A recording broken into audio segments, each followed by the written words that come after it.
Kong, based on yung mga findings nito at mga surveys, no, do you believe si Mayor Robredo pa rin ang, at this point, one of the strongest candidates based on her survey, ha, Kong? Well, alam mo paulit-ulit nang tumanggi si Vice President Lenny, baka mainis na sa atin na sa ulit natin. Anyway, sa tingin ko, hindi naman yan ang mahalaga. Bilang isang miyembro ng Liberal Party, ang mahalaga ngayon ay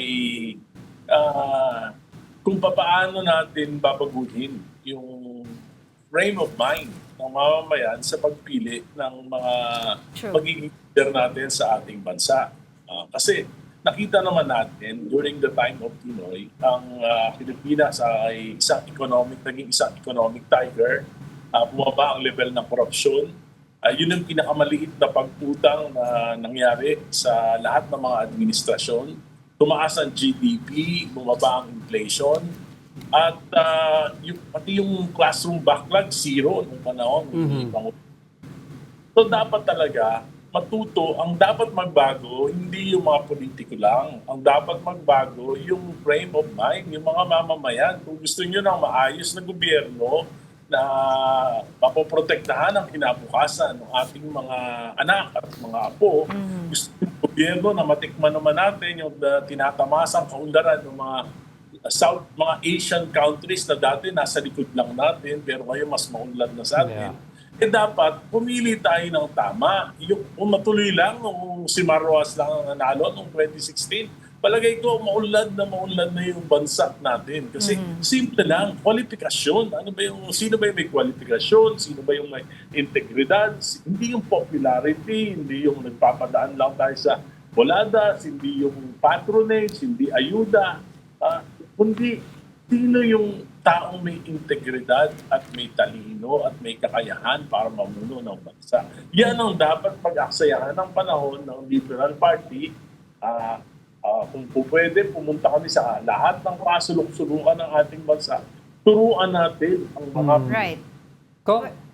Well, based on what's happening right now, ang isa lang po ang medyong sigurado ay tatakbo po si VP Sara as President. Ngayon, ang tanong ko po, yung Liberal Party po ba is willing to make concessions with the current admin to prevent a VP Sara win? Or will you stick to your principles and morals po and field your own candidates away from the current admin and in the hopes na at least makalaban kayo?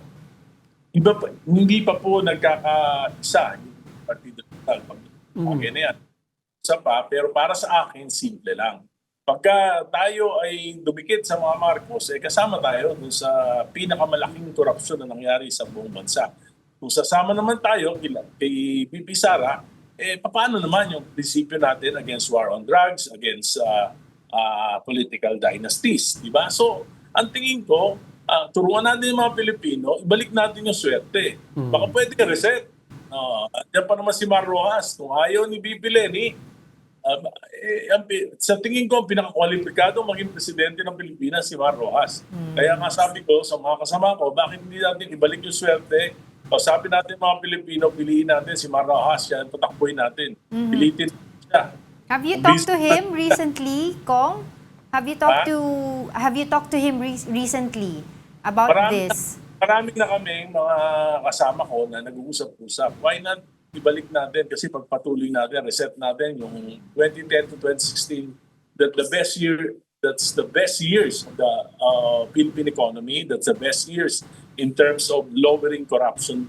So, palagay ko, ibalik natin Mar Rojas for president. Pero nakausap niyo na po si former Senator Mar Rojas regarding this. Nakakausap pero naunawaan ko si Mar. Alam mo, si Mar, para bang nireject siya parang naliligaw siya, nireject siya ng mga Pilipino. Despite ng kanyang mga sakripisyo, despite ng kanyang pagmamahal. So, pero mahal niya yung bayan kahit na na-reject siya. Ngayon nakikita niya, nasasalaulan, nababalahura ang bayan, kawawa ang mga Pilipino. Palagay ko merong pagmamahal sa puso niya na hindi niya maiiwanan ng Pilipinas. Well, I get your point earlier, Kong, na kailangan talaga turuan, 'di ba? Magkaroon ng information drive pagdating sa eleksyon ng mga Pilipino para makaboto sila ng tama. But of course, sometimes kasi there's not much of an option eh.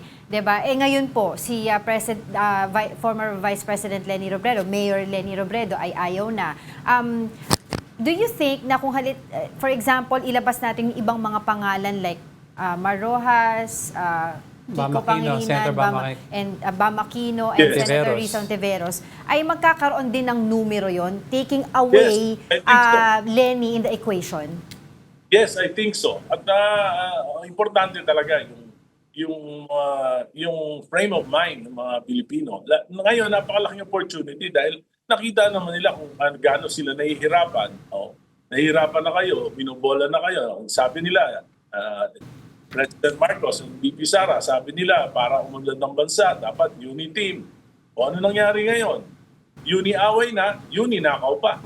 But what makes you think na this time around, let's say for example, hypothetically, pumayag ulit si former Senator Mar Rojas, what makes you think na iboboto naman siya this time around ng mga Pilipino when in fact we all know, sabi mo nga, he was rejected already? Kasi nga, siguro noon hindi pa handa yung mga Pinoy para sa kanya. Pero ngayon, nakita naman nila yung bahan ng administrasyon ng Pangulong Pinoy sa ngayon. At nararamdaman nila yan sa araw-araw nilang buhay. Itong June, July, sigurado ako, maraming lulubog, maraming mamamatay dahil walang ginawa ang administrasyon against flood control. Naman natin na pagka lumakas ang ulan, bumagyo by June, July, tapos walang intervention na naganap, inalis yung 253 billion na flood control project, dito lalo sa Metro Manila, ang daming babaha. So, maghihirap ang mga Pilipino. Ano ang inflation rate natin ngayon? 4.1%. Ano ang projected na GDP? Pinakamababa, 4.4% ngayong 2026. Nung nakaraang 2025, 4.4. Anong ibig sabihin niya? Maraming maghihirap, maraming mawawala ng trabaho, tataas ang bilihin. Kawawa na tayo. Ngayon, kung pipili pa rin kayo ng baling batayan, hindi kayo na rin mga Pilipino maghihirap. Kaya mag-isip-isip na dapat ang mga Pilipino. Kong, well, at least malinaw po yung stance nyo na, di ba, hindi dapat umanib sa Marcos o Duterte ang Liberal Party. What if the party as a whole, given its collegial body, decides otherwise na to unite with the current admin just to make sure na hindi po manalo si VP Sara? Ano po gagawin nyo? Kasi mawawalan kami ng moral ascendancy. I'm in the last years of my serving the country, my district, so I would rather be on the right side.